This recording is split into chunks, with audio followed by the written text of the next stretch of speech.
During his time with Cash Money, Wayne and Birdman's relationship would go from Wayne rapping to his future father figure via telephone to Wayne and his future father figure kissing on the lips. To the general public, Wayne was seen as the next big up-and-coming rapper, aiding Cash Money Records and taking over for the 99 and 2000. On the contrary, Birdman would see Wayne as his own son, or so he claims, taking the then teen under his wing while mentoring him in the rap game and apparently rubbing his ashy hands together awaiting for his son to come around and plant a big old smooch on his mouth. Like for instance, that one time on Rap City in 2002, or that one time on 106 in Park, when Wayne confessed that he was the only person Bird kisses. That one time on that one set, or in that one viral pic that circulated like hot fire in 2006.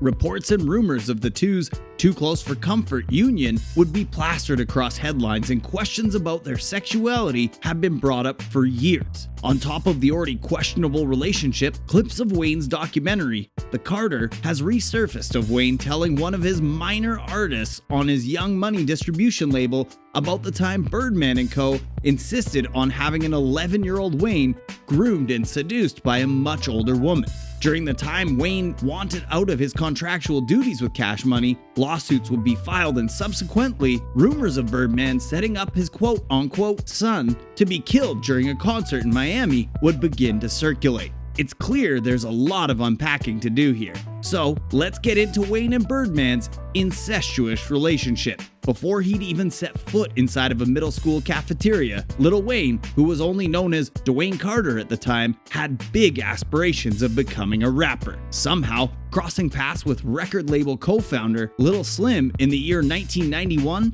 would have Wayne that much closer to accomplishing his goals. Wanting to build their label, it would be through Slim that Wayne would get the chance to meet Slim's brother and co-founder of their record label, Cash Money Records, Birdman, all before Wayne's 9th birthday.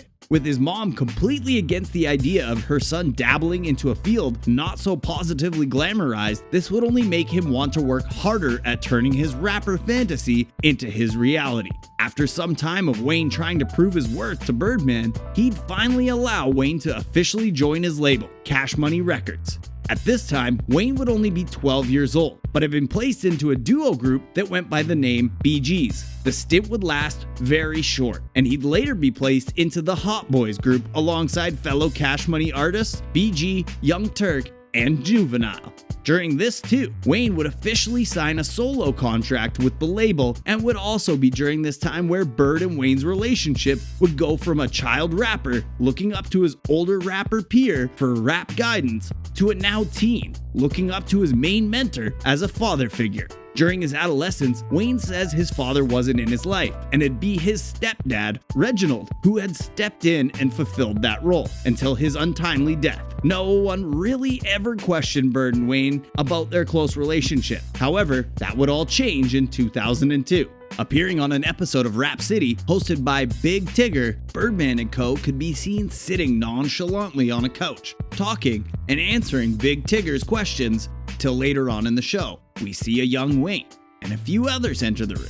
Everything seems fine and normal at first, until Birdman begins to dap Wayne up, slowly lingering before Wayne hesitantly gives him a kiss. Wildly enough, it seemed like no one else in the room seemed to be fazed by the surprise greeting. Luckily for them, social media and the internet weren't huge platforms back then. So although people who missed this particular episode of Rap City still heard about it through word of mouth, it wasn't really blown out of proportion. A one and done deal, right? Wrong. Wayne, coming up as hip-hop's most sought-after rapper at the time being, of course, would make people focus even harder. During the early 2000s, Cash Money Records had become one of hip-hop's most popular labels, with acts like Juvenile and Wheezy on their roster. That is, till about the year 2005. Wayne, being the only remaining OG member from the label's breakout early years, had gotten a taste of what it meant to run his own label, establishing a distribution label known as Young Money, home to the likes of Nicki Minaj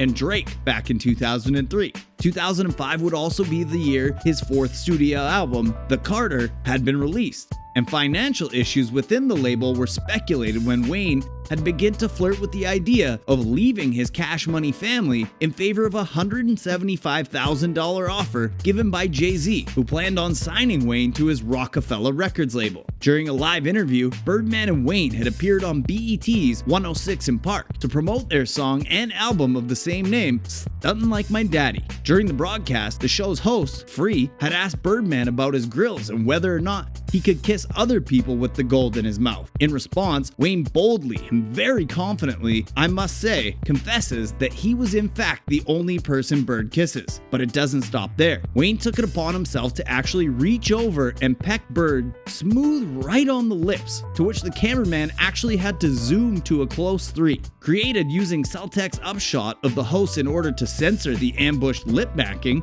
by the looks of the host, AJ and Free faces, the kiss caught them completely off guard. You can only imagine what the live studio audience must have looked like. If their very much public kiss didn't have people talking in 2002, then this time around, it would do the trick. Headlines of Wayne's relationship with Birdman would be all over the urban and rap magazines as well as hip-hop forums. At this point, speculations were definitely heightened, with people wondering if the relationship was more than a business, father and son type of situation or something much more. Well, the rumors would only grow more intense when a behind-the-scenes photo on a video shoot set of Bird and Wayne lip-locking would go viral. At this point, the people really just want to know what was up. Birdman actually took it upon himself to respond to all the rumors, and this is what he had to say. Before I had a child, Wayne and all of them were my children. Wayne to me is my son, my firstborn son, and that's what it do for me. That's my life, that's my love, and that's my thing. That's my little son. I love him to death.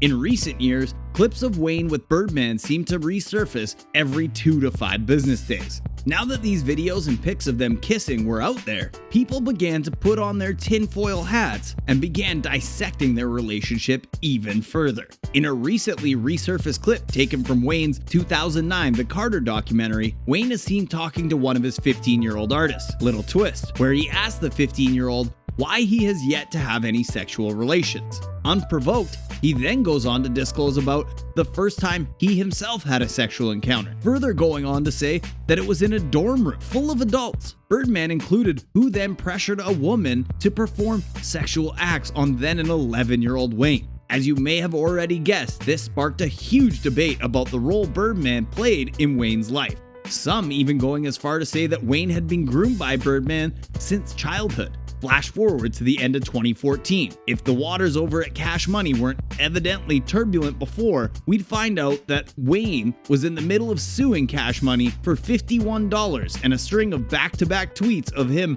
million alerting his following about his Cash Money contract, ultimately comparing it to a prison sentence. He tweeted, "To all my fans, I want you to know that my album won't and hasn't been released because Baby and Cash Money Records refused to release it. This is not my fault. I am truly and deeply sorry to all my fans, but most of all, to myself and my family for putting us in this situation." He then went on to say, "I want off this label and nothing to do with these people. But unfortunately, it ain't that easy.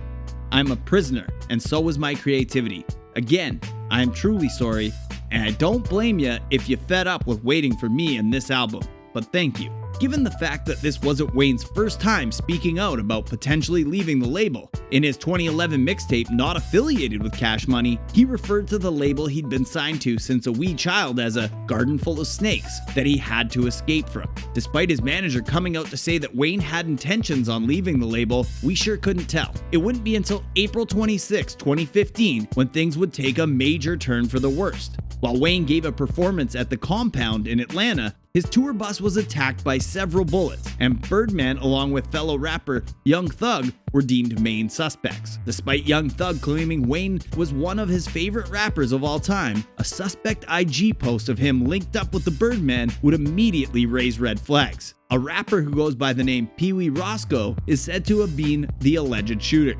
Police spotted him at Wayne's performance earlier that night, and they say him and another member of the Blood Gang pulled up alongside Wayne's tour bus in a white 2015 Camaro before opening fire.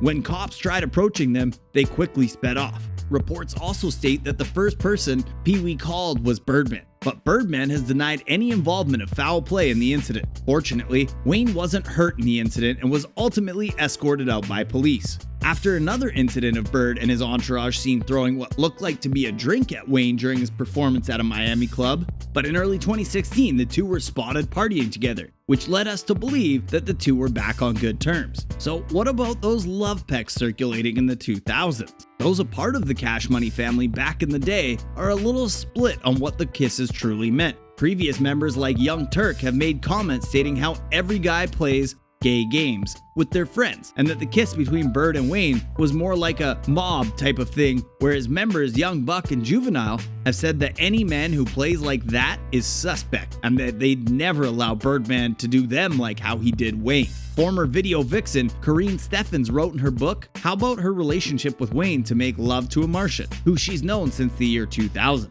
She said that she believes Birdman intentionally kept Wayne isolated in order to keep him dependent. Wayne seemed to be afraid to step out on his own. He feels like he can't go places and do normal people things. I always thought he exhibited traits of an abused wife. Every time Wayne would try to leave or ruffle feathers a little bit, Baby would buy him something.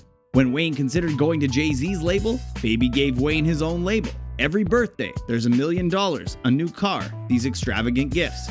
In regards to the lawsuit Wayne had planned on serving, Birdman spoke to radio host Angie Martinez and claimed that it was all just some business, and that Wayne was his son and he'd do whatever Wayne wanted to do.